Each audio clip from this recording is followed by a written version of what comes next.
예. 고대의 아수르 제국, 참 큰 왕국이었죠. 아수르 제국을 무너뜨리고 나아가 이 애굽 땅에 있는 군대까지 이 갈그미스라는 그곳에서 격파한 바벨론은 그 여세를 몰아서 유다 왕궁을 침공했습니다. 1차로 유다 왕궁을 침공하고 유다 백성들을 포로로 끌고 갔지요. 그리고 바벨론은 이후에도 이 유다 나라를 두 번이나 더 침략하게 됩니다. 그리고 마지막 세 번째 침략 때에 이 유다 왕국은 완전히 멸망을 당하게 됩니다. 이렇게 승승장구하던 바벨론도 머지않아 새롭게 일어났던 이 바사 연합국에 의해서 멸망을 당하고 말았습니다. 이런 와중에 바벨론의 1차로 유다 침공 당시에 포로로 끌려간 다니엘이라는 인물은 정말로 아주 특이하게도 이 바벨론과 그 후에 일어난 제국 바사, 이 두 제국 안에서 그리고 4명의 통치자 아래에서 약 70년 동안을 고위 관료로 지내게 되며 또한 그곳 가운데서 선지자로서 또 하나님의 그 사명을 감당하게 됩니다. 당시 바벨론은 대제국으로서 여러 나라의 이 속국들을 지배하고 있었습니다.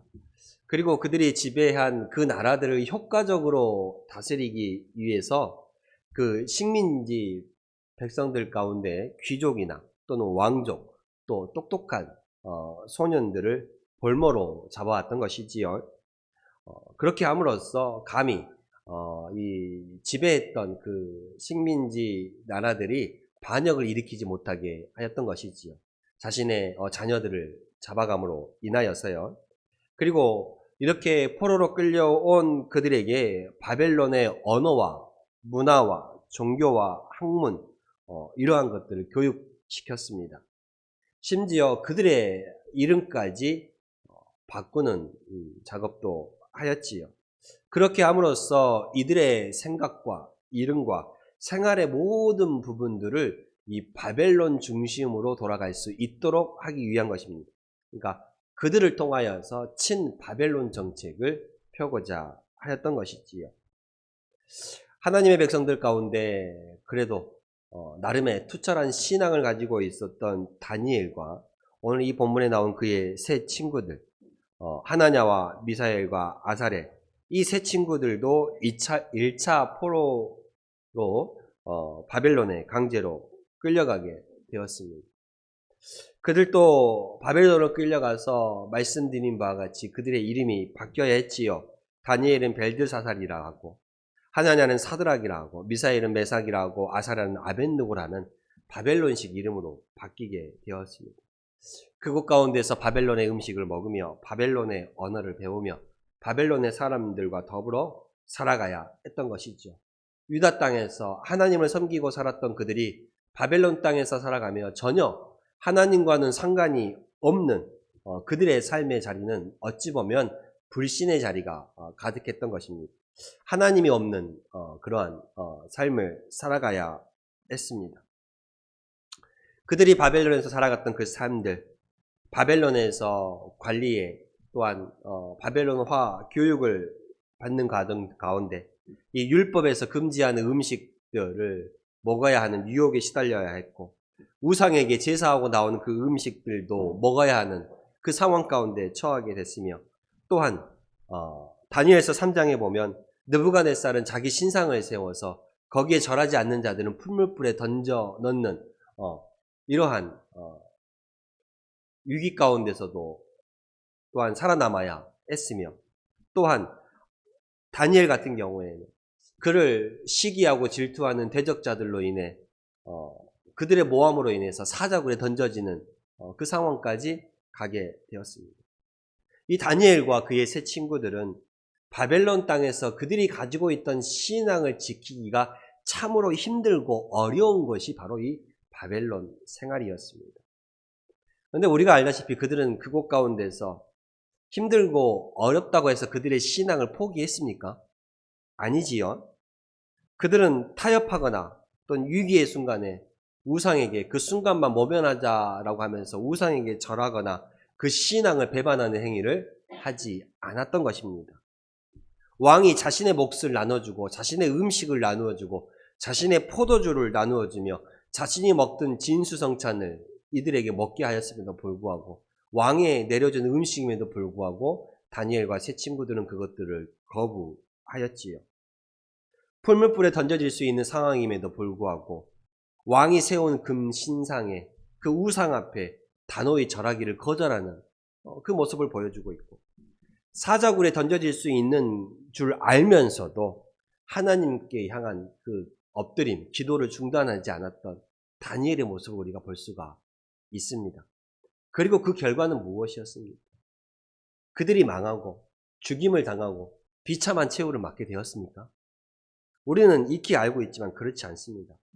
위기 앞에도 시련 앞에도 죽음 앞에도 굴하지 않았던 자신들과 어울려지 않아야 될 그 삶, 자신이 받아야 하지 않아야 할 그 삶, 하나님 앞에 충성되고 신실한 그 삶을 중단하지 않았기에 그들은 결국 패배자가 아니라 승리자가 되었습니다.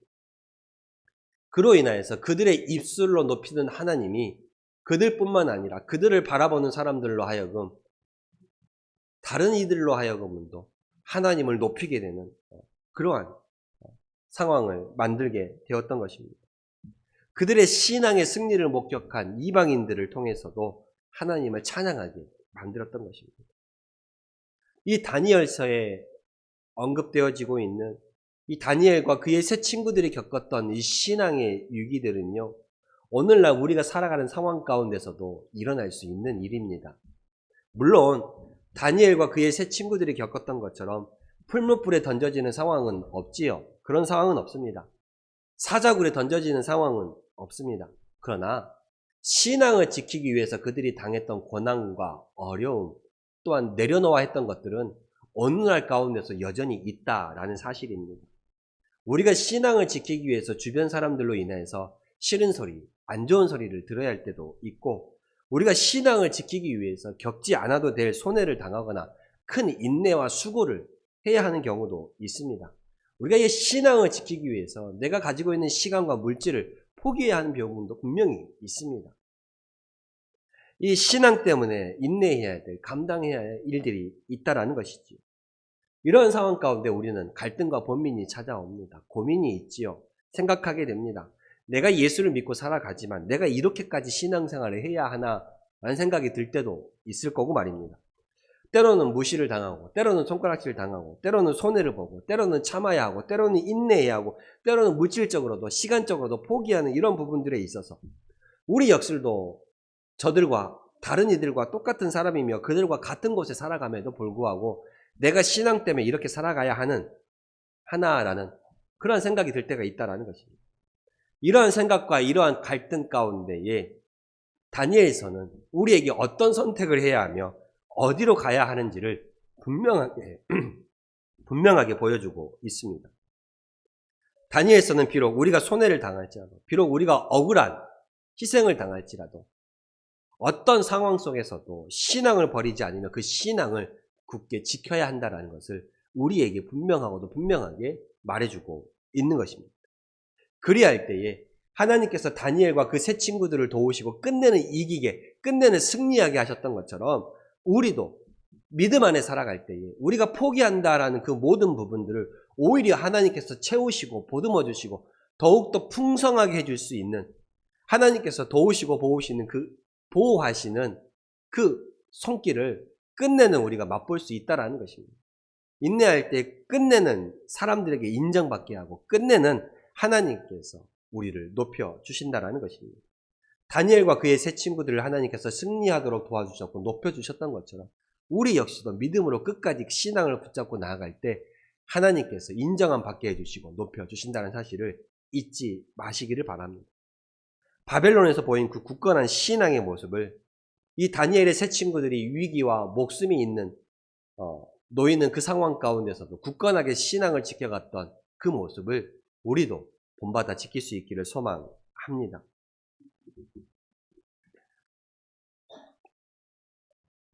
3절과 5절의 말씀을 보시면요. 바벨론 왕은 환관장 아나부스에게 아스부나스에게 이스라엘 자손 중에 왕족과 귀족 출신으로 재주와 지식이 있고 학문에 능한 소년을 발탁하여 그들에게 갈대아 학문과 언어를 가르쳐 바벨론의 관리로 양성하도록 하였습니다.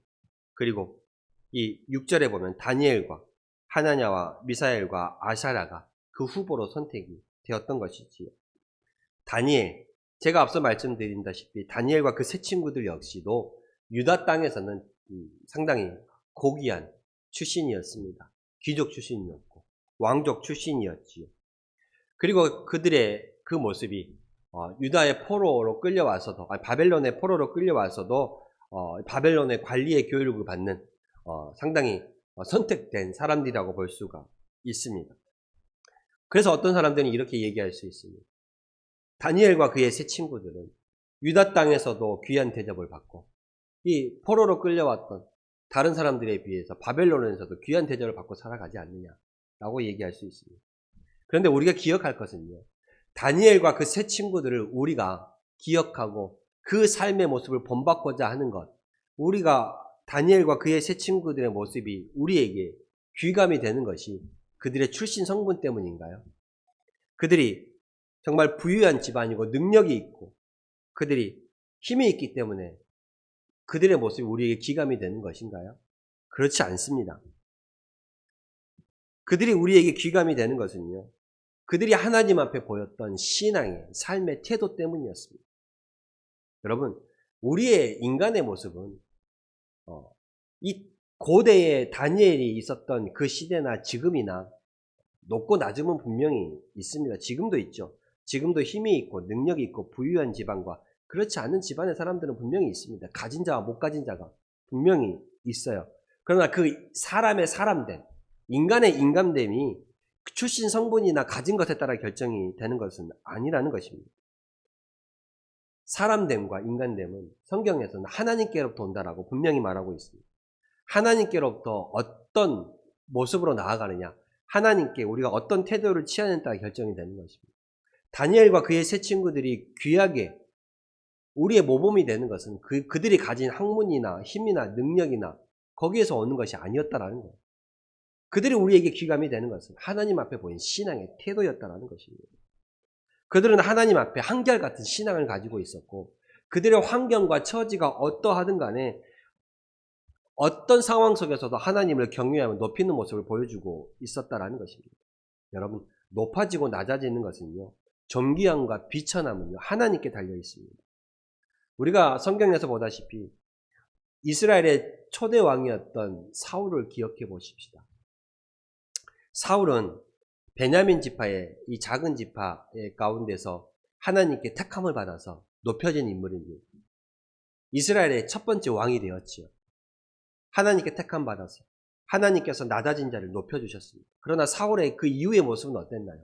왕이 된 이후에 자신의 권력에 취해서 힘에 취해서 하나님이 그 자리에 세워주셨음에도 불구하고 하나님을 떠난 모습을 보여주고 있습니다. 결국 이 사울은 하나님께 버림받은 바 되었으며 비참한 최후를 맞게 됩니다. 하나님께서 높여주셨으나 다시 하나님께서 그를 낮추시는 모습을 볼 수가 있지. 그리고 이스라엘의 두 번째 왕이 되었던 다윗은 어떻습니까?